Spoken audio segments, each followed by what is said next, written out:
believe committed the crime with him. Next question. Juliet Papa.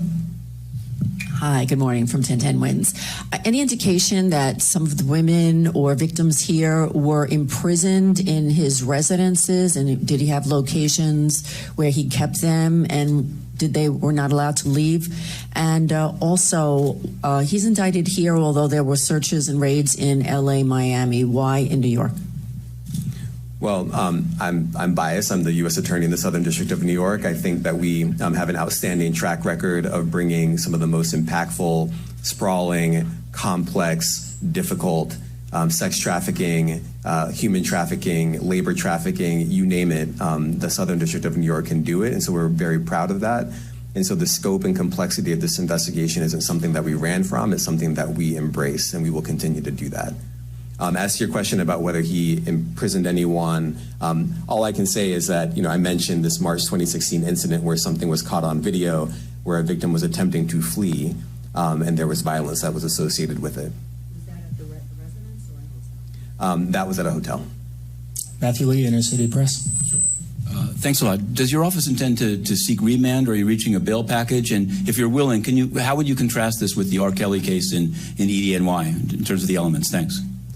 So we will be seeking detention. We have filed a letter laying out our reasoning for seeking pretrial detention. I'm not going to be able to expand beyond what's in the letter, but it contains all of the reasoning, and it contains the law as well.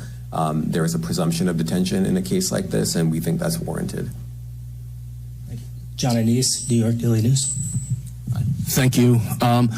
I was hoping to get some more detail about the searches of his residence, the guns, the cases of lubricant, and the videos. Where were they found amongst his residents? Were they all scattered around the houses in one place? I kind of wanted to just get a better picture of how that stuff was found. Well, look, I think that some of the details that you're seeking are in the detention letter. So, for instance, some of the AR-15s, 2 of the 3 defaced AR-15s were found in his bedroom closet in Miami, broken down into parts, along with magazines, with ammunition loaded in them. So some of that detail is in the detention letter. Beyond that, I'm not going to be able to get into where other items were stored.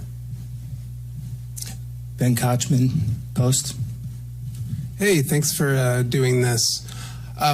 Your office was the office that had been prosecuting Jeffrey Epstein before he died in custody. I have not read your detention memo yet. It's the first thing I'm going to do after this ends. But does the memo address, or is your office concerned with Combs' safety in custody, given what happened with Epstein? So we are concerned with anyone's safety whenever they are detained prior to trial. It's part of our obligations to keep people safe as well. It's part of the criminal justice system. So, but I do not draw any sort of connection between Jeffrey Epstein's suicide and what may or may not happen to any other defendant while they are detained pre-trial. And of course, the decision whether to detain the defendant will be up to a judge. Our position is that pretrial detention is warranted under the law and based on the facts of this case, and I'll leave it at that. Are some of the prosecutors on this case some of the same prosecutors that had been handling that, or that worked on the Maxwell case? So I'm not going to get into the staffing. I will say that this team, this group of AUSAs, this incredible group has been working on this case around the clock, and they've had their hands full. Next question. Gus Rosendale, NBC News. Good morning, sir. Combs' attorney said that his client has been cooperative with investigators. He said that this morning. I was wondering if you would have a reaction to that. Let me just say this. I think that generally with increasing frequency, the word cooperative or cooperating has taken on tremendous elasticity, and it no longer really bears any relation to what the word means when we use it in a very specific context. So responding to lawful process and the like does not qualify as cooperation when we use that term here. Mike Sisak, AP. Thanks. To that end, was there any discussion of Mr. Combs surrendering? I understand he was taken into custody at a hotel in Manhattan last night, and maybe that wasn't the plan. Can you elaborate on how that came about and why that was? I'm not going to be able to get into any sort of operational details as to how he was taken into custody and when. He is in custody right now. He will be appearing in court later today. Was there any discussion of him surrendering, given they claim he's cooperating? I'm not going to be able to get into law enforcement tactics or operations. You make a big deal of the guns, but how come they're not charged outright for obliterating Syria?